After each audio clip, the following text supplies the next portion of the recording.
वसई पूर्वेच्या फादरवाडी परिसरात एक मृतदेह आढळल्याने खळबळ उडाली आहे। आज सकाळच्या सुमारास फादरवाडीच्या ज्या झाडाझुडपामध्ये एक मृतदेह सापडला। त्या मृतदेहाची पाहणी केली असता मृतदेहाच्या चेहऱ्याच्या उजव्या बाजूला जे आहेत चाकूचे वार आहेत, त्यामुळे धारदार शस्त्राने ही हत्या केल्याचं बोललं जातंय।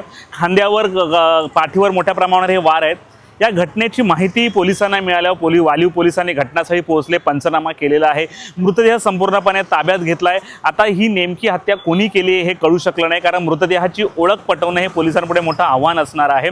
आणि ही घटना जी आहे प्रथमदर्शनी असंच वाटतंय की जी ह्या ठिकाणीच मारून ह्या तरुणाला जे आहेत की इथे टाकलेलं आहे।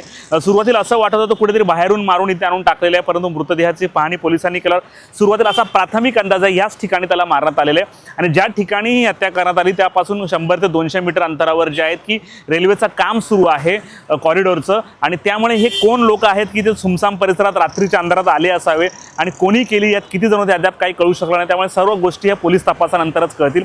या संपूर्ण घटनेनंतर पोलिसांनी नेमकी काय माहिती दिली आपण ऐका। वाळीव पोलीस स्टेशनच्या हद्दीमध्ये सकाळी इन्फॉर्मेशन मिळाली की अशा प्रकारे एक बॉडी मिळालेली आहे।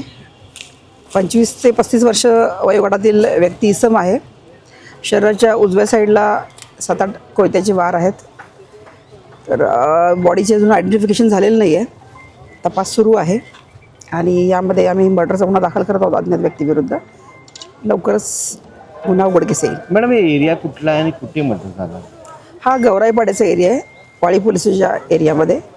आणि तुम्ही पाहताय पाठीमागं मेट्रोचं काम वगैरे सुरू आहे, आपलं रेल्वे बुलेट ट्रेनचं काम सुरू आहे। त्याच्यापासून हार्डली 100 मीटर अंतरावर हा स्पॉट आहे, आयसोलेट लोकेशन आहे। मॅडम, मर्डर इकडेच झाला की डंप केली बॉडी, काय वाटतं? एकूणच ब्लिडिंग पाहता मर्डर इथेच केलं गेलेलं आहे असं स्पष्ट दिसून येतं आहे।